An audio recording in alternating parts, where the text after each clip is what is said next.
Taste the Daily. Taste the Daily. சட்டவிரோத பணப்பரிமாற்ற வழக்கில் கைதாகி சிறைவாசம் அனுபவித்து வந்த செந்தில் பாலாஜிக்கு நீதிமன்றத்தால் அளிக்கப்பட்ட ஜாமீன் பெரும் நிவாரணத்தை கொடுத்திருந்தாலும் தற்போது ஏற்பட்டுள்ள நெருக்கடி அவரது அமைச்சர் பதவியையே கேள்விக்குறியாக்கியுள்ளது. அதிமுக ஆட்சி காலத்தில் போக்குவரத்து துறை அமைச்சராக இருந்தபோது அரசு வேலை வாங்கி தருவதாக கூறி பண மோசடியில் ஈடுபட்டதாக மத்திய குற்றப்பிரிவு போலீசார் வழக்கு பதிவு செய்தனர். அதன் அடிப்படையில் சட்டவிரோத பண பரிவர்த்தனை சட்டத்தின் கீழ் வழக்கு பதிவு செய்த அமலாக்கத்துறை அவரை கடந்த 2023ஆம் ஆண்டு ஜூன் 14ஆம் தேதி கைது செய்தது.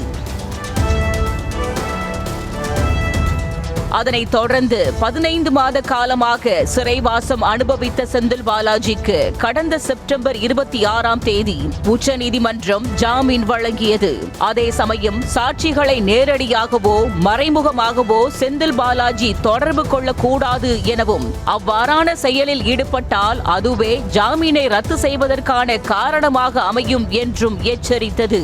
ஆனால் எந்த பதவியை ராஜினாமா செய்துவிட்டு செந்தில் பாலாஜி ஜாமீன் பெற்றாரோ சிறையில் இருந்து வெளியே வந்த அடுத்த சில நாட்களிலேயே அதே பதவியை ஏற்றுக்கொண்டு செந்தில் பாலாஜி அமைச்சராக வலம் வந்தார். இதனால் பாதிக்கப்பட்டவர்களாக கூறப்படும் நபர்கள் அச்சமடைந்து அவரது ஜாமீனுக்கு எதிராக உச்சநீதிமன்றத்தில் மனு தாக்கல் செய்தனர்.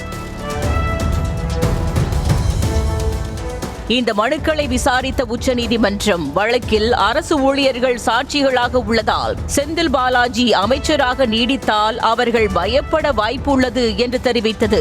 எனவே செந்தில் பாலாஜி அமைச்சராக தொடர விரும்புகிறாரா என்பதை கேட்டு தெரிவிக்க வேண்டும் என்று உத்தரவிட்டு வழக்கை மார்ச் 4ஆம் தேதிக்கு ஒத்திவைத்தது. குறிப்பாக அமைச்சராக அவர் தொடர விரும்பினால் வழக்கை மெரிட் அடிப்படையில் விசாரணை நடத்தலாம் என்று கூறியது.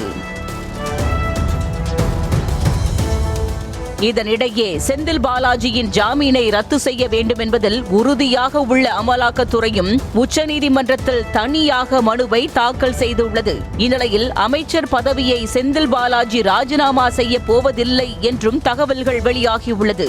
அமைச்சராக செந்தில் பாலாஜி தொடர விரும்பும் பட்சத்தில் அவருக்கு வழங்கப்பட்ட ஜாமீன் ரத்து செய்யப்படுமா என்ற கேள்வி எழுந்துள்ளது. மேலும் அவருக்கு முன் 2 வாய்ப்புகள் தான் இருப்பதாகவும் வழக்கறிஞர்கள் கூறுகின்றனர்.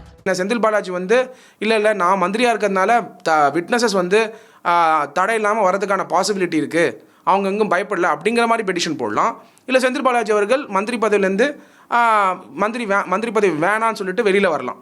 பட் இந்த 2 பாசிபிலிட்டியில் செந்தில் பாலாஜி அவர்கள் பொறுத்த வரைக்கும் அவருக்கு மந்திரி பதவிங்கிறது அவர் அதுக்காக ஆம்பிஷன் வச்சுக்கிட்டு பிரிசனே போனாலும் இமீடியட்டாக மந்திரி பதவி எடுத்துக்கக்கூடிய அளவுக்கு இன்ஃபேக்ட் உடல்நிலையே குறைவாக இருந்தாலும் அவர் பெயில் அப்ளை பண்ணும்போது அவரோட உடல்நிலை சரியில்லாததான் நம்மளே பார்த்தோம். அந்த உடல்நிலையே பிரச்சனை இருக்கும்பொழுது கூட அவர் மந்திரி பதவியை ஆசைப்பட்டு எடுத்துக்கும் பொழுது அந்த பதவியை விட்டு கொடுப்பாரா, இல்லை சுப்ரீம் கோர்ட்டில் போயிட்டு இல்லை அந்த பதவியில் இருக்கிறதுனால விட்னஸஸ்க்கு பாதிப்பு இல்லைன்னு வாதிடுவாரா அப்படிங்கிறத மார்ச் 4ஆம் தேதி தான் நம்ம பார்க்கணும். பட் என்ஃபோர்ஸ்மெண்ட் டைரக்டரேட் ஸ்ட்ராங்காக செந்தில் பாலாஜிக்கு அகேன்ஸ்டாக பெட்டிஷன் போட்டிருக்கதை நம்மளால் புரிஞ்சிக்க முடியுது, சேயிங் தட் விட்னஸஸ்க்கு பாதிப்பு இருக்குன்னு. ஸோ இது எது நடக்க போகுதுங்கிறது வரக்கூடிய நாட்கள் தான் பார்க்கணும். Ultimate power lies with the Supreme Court and Apex Court of this country. So நான் வெயிட் பண்ணி தான் பார்க்கணும். செந்தில் பாலாஜி ஜாமீனுக்கு எதிர்ப்பு தெரிவித்து முன்பு ஒரு வழக்கு தாக்கல் செய்யப்பட்ட நிலையில் அதனை உச்சநீதிமன்றம் தள்ளுபடி செய்திருந்தது. இந்த வழக்கை முன்மாதிரியாக கொண்டு பார்த்தால் செந்தில் பாலாஜிக்கு சாதகமாக அமைவது போல் இருந்தாலும் தற்போதைய வழக்கின் முந்தைய விசாரணையின் போது அமைச்சர் பதவி ஏற்றது மிகப்பெரிய தவறு என நீதிபதிகள் கூறியதையும் கவனத்தில் கொள்ள வேண்டியுள்ளது. நியூஸ் தமிழ் செய்திகளுக்காக மதியழகன். Taste the Daily.